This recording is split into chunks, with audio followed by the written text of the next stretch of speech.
Bonjour à tous et bienvenue si vous nous rejoignez sur France 24. Bienvenue dans cette édition. Quelle suite donner au débat sur la fin de vie?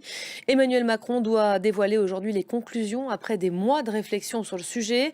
Le chef de l'État reçoit dans la matinée les 184 membres de la Convention citoyenne, ce groupe de Français tiré au sort et qui s'est prononcé à une large majorité pour une aide active à mourir, mais sous condition.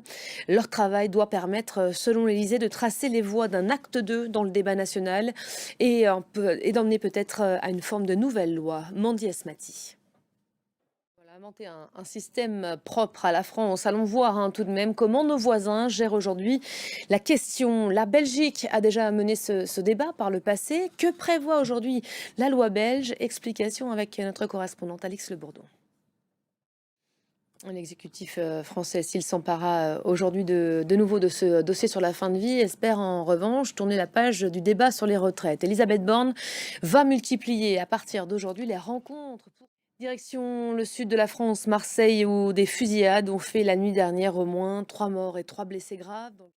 Des images à présent, une nouvelle revendication à Bakhmout. Le groupe paramilitaire russe Wagner annonce avoir pris le contrôle de la mairie de la ville. On aperçoit, vous allez le voir sur les images, le chef de Wagner, Evgeny Prigojine, brandissant un drapeau russe.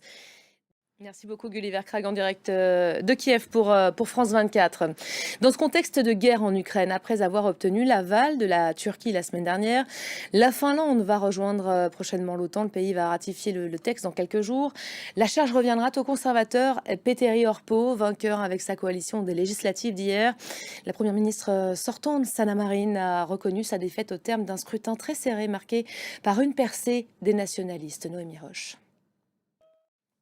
C'est la fin de ce journal. Merci à vous de l'avoir suivi. Restez à nos côtés. D'autres infos à suivre tout de suite sur nos antennes. L'info qui se poursuit comme chaque jour sur notre site internet www.france24.com. À tout à l'heure.